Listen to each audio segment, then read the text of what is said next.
El esclavo moderno está convencido de que no existe alternativa a la organización del mundo presente.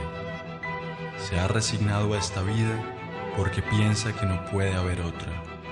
Es ahí en donde reside la fuerza de la dominación presente. Hacer creer que este sistema que ha colonizado toda la superficie de la Tierra es el fin de la historia.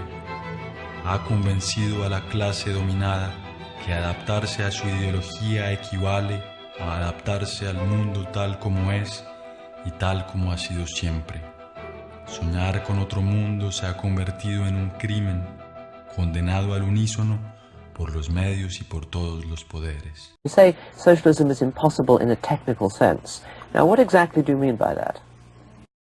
Socialism assumes that all the available knowledge can be used by a single central authority. It overlooks that the modern society, which I now prefer to call the extended order, which exceeds the perception of any individual mind, is based on the utilization of widely dispersed knowledge. And once you are aware that we can achieve great utilization of available resources only because we utilize the knowledge of millions of men, it becomes clear that the assumption of socialism that a central authority can command all this knowledge is just not correct.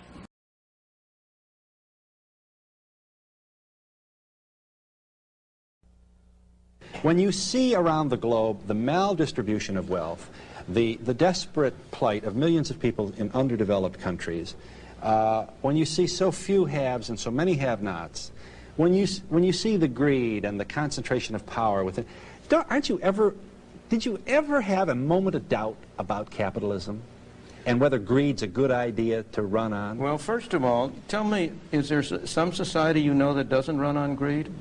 You think Russia doesn't run on greed? You think China doesn't run on greed? What is greed? Of course, none of us are greedy. It's only the other fellow who's greedy. The world runs on individuals pursuing their separate interests. The great achievements of civilization have not come from government bureaus. Einstein didn't construct his theory under order from a bureaucrat. Henry Ford didn't revolutionize the automobile industry that way. In the only cases in which the masses have escaped from the kind of grinding poverty you're talking about, the only cases in recorded history are where they have had capitalism and largely free trade. If you want to know where the masses are worst off, it's exactly in the kinds of societies that depart from that.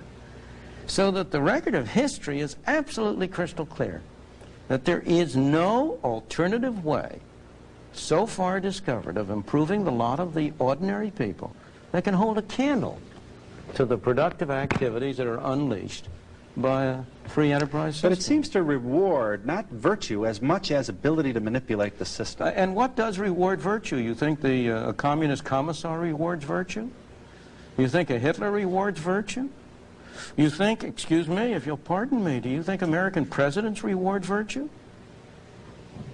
Do they choose their appointees on the basis of the virtue of the people appointed or on the basis of their political clout? Is it really true that political self-interest is nobler somehow than economic self-interest? You know, I think you're taking a lot of things for granted. And just tell me where in the world you find these angels who are going to organize society for us. Well, I don't even trust you to do that.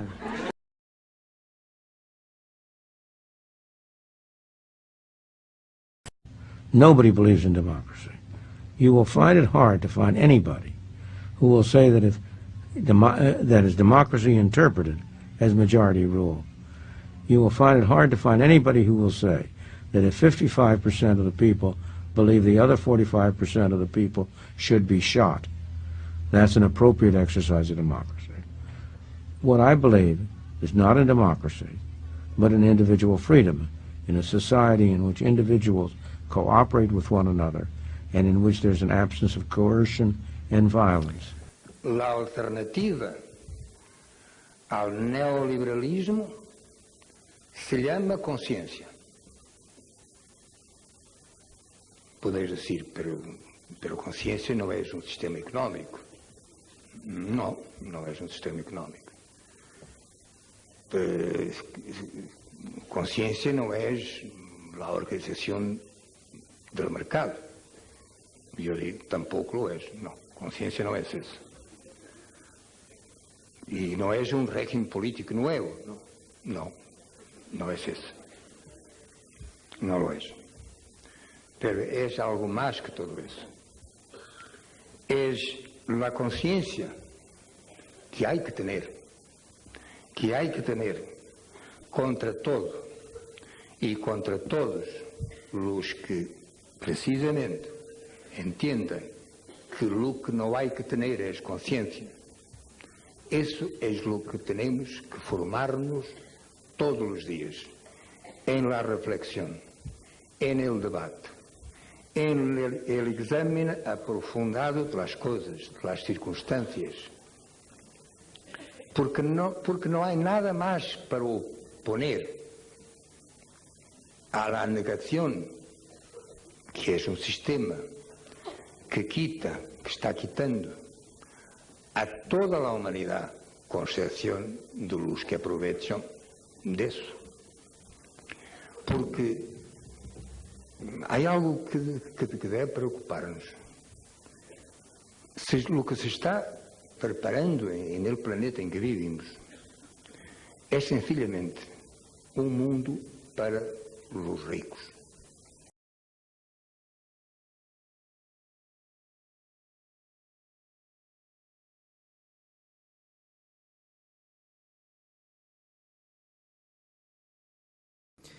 Esa hegemonía neoliberal nos plantea que no hay ciudadanos sino consumidores, que hay que privatizar lo público, que el poder financiero y el mercado debe gobernarnos y debe pautar nuestras libertades, y que hay que construir una sociedad de los más aptos, lo que los teóricos de Margaret Thatcher, de Ronald Reagan, decían la sociedad de los 2 tercios.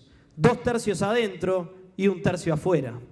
1 tercio excluido, porque no son aptos, porque no pueden competir, porque nacieron para eso, porque deben ganar los más fuertes.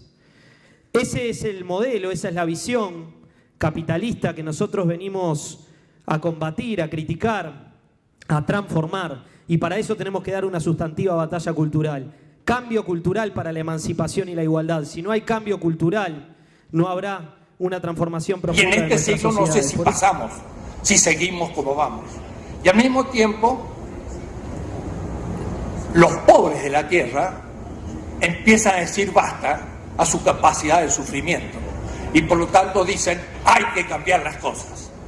Es el fin de un sistema neolítico que tiene al menos 5.000 años y estamos viendo ahora sus límites. El neoliberalismo exacerba todo eso. Y lo exacerba hasta la irracionalidad. Propone que el mercado es como una teoría del conocimiento en la que se solucionan gracias al mercado todo y se llegan a equilibrios. Es una pura ideología. El mercado no puede producir ningún equilibrio, sino al contrario, exacerba los desequilibrios. Es decir, destruye los recursos no renovables, llega a un progreso irracional. Los efectos negativos lo estamos viendo, pero también aumenta el sufrimiento de la humanidad que no entra en la consideración. De tal manera que habrá que atacar el meollo mismo de esta doctrina del consenso de Washington, que es el enseñado en las grandes universidades, Yale, Harvard, Berlín aún ahora, porque aún la Europa se americaniza, y que nuestra gente, nuestros presidentes, van a estudiarlo ahí para aplicar las recetas que después traicionan todo el anhelo de un pueblo. Hay que, por el contrario, planificar en el sentido de racionalizar todo esto y entrar a ver cómo salir de esos desequilibrios. En primer lugar, hay que cambiar los criterios del desarrollo para un desarrollo cualitativo. ¿Cuál es el criterio del sistema que surgió en 5.000 años y se exacerba con el neoliberalismo? Es un criterio muy simple, absolutamente irracional. es el aumento de la tasa de ganancia. Si esto me da más ganancia, puedo invertir, puedo hacerlo. Si no me logra superar esa tasa, no invierto. Pero una cosa, ¿qué es lo racional? Ese es el tema. Lo racional es la afirmación de la vida humana.